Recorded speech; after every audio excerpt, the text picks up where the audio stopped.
it was hilarious because the DJs are like, come on, this is a front, isn't it? This is a front for one of those adult parties. And it was funny, but it was resonant of how we as adults don't believe that people can actually control themselves.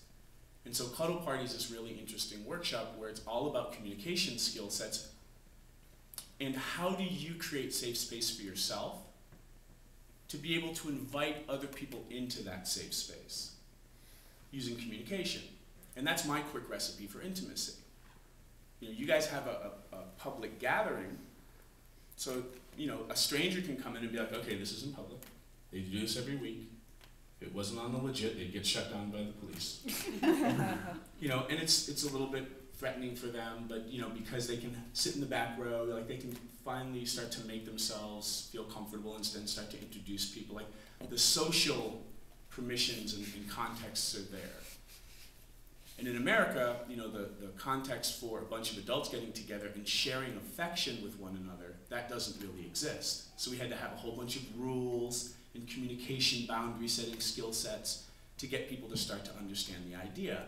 And those skill sets are basic foundational principles for how do you create safe space for yourself, and then I can invite you into my safe space. Because if I feel safe about myself,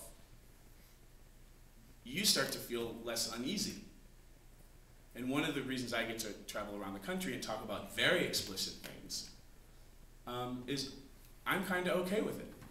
And so I'm always role modeling and giving other people permission to try being okay with it too.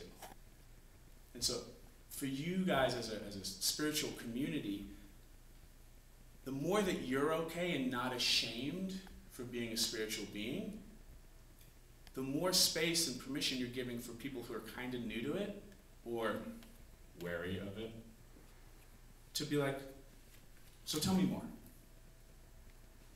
And you're the one who's setting the tone. And that's the same as whether it's talking about spirituality as it is talking about getting it on in the bedroom. And the more that you can work through the things, the insecurities that you have about being jazzed, about world peace, or the more that you can be, you know, work through your insecurities around, I like sex.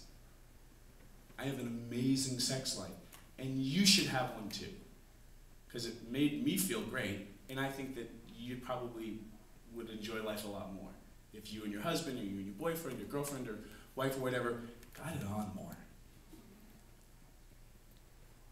But no one's talking like that, because that's crazy talk. And so Cuddle Party becomes this great gateway drug for people to come practice these communication skill sets around non-sexual affection, and most of us could use more touch in our lives, and more nurturing, and not having it have to lead anywhere. Just the pressure, taking that off people's shoulders of, oh goodness, like we can just cuddle and watch a movie and it doesn't have to be like that.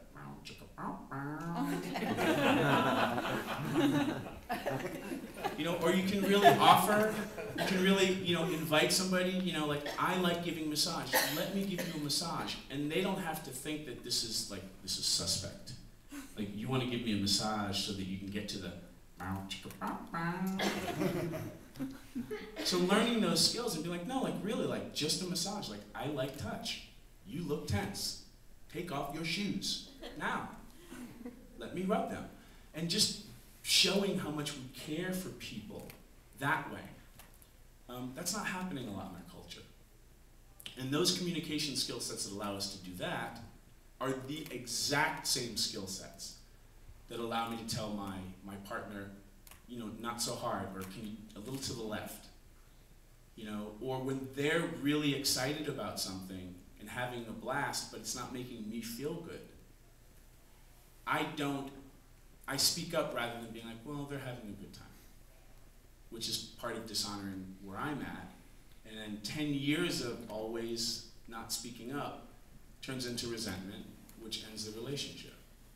And those are a lot of the things that I work with single people and couples on, and communities on, about how do we talk up about that stuff? Like, how do we give ourselves permission? And what's really interesting is if you make that your daily practice to try to speak up and be honest with the people that you're love with. Whether it's non-sexual affection or full-blown, like, close the doors, get a babysitter, tell the babysitter to take them to the park and not come back for 5 hours because it's our anniversary and we're getting it on. Like, whatever that is, it's all just a continuum. But if we're not speaking up, like, the ball never gets rolling. And the main reason that a lot of people, I think, don't speak up in our culture is because of shame. So, I'm kind of like, taking the snowball and starting it to roll down the hill right now of, inviting you as a community to have a conversation about shame and what that is and how does shame hold you back from doing whatever. Whether it's the young father whose daughter's going through puberty and I feel ashamed, to, my wife likes different things than I do, and this thing I particularly like, but I don't know how to talk about it. All the way to, I love spirituality and talking about things that are completely wacko woo-woo. And I don't know how to tell my friends about that because I'm afraid that they're going to judge me. So as the spring fever hits you all, and you find yourself getting embarrassed and holding back, I invite you to turn to the people in your community and say, hey, do you mind if I talk to you about something that I'm feeling some shame come up about? And to have that be something that you try on and see how that goes. So happy spring, happy equinox, everyone, and thank you so much for having me here today.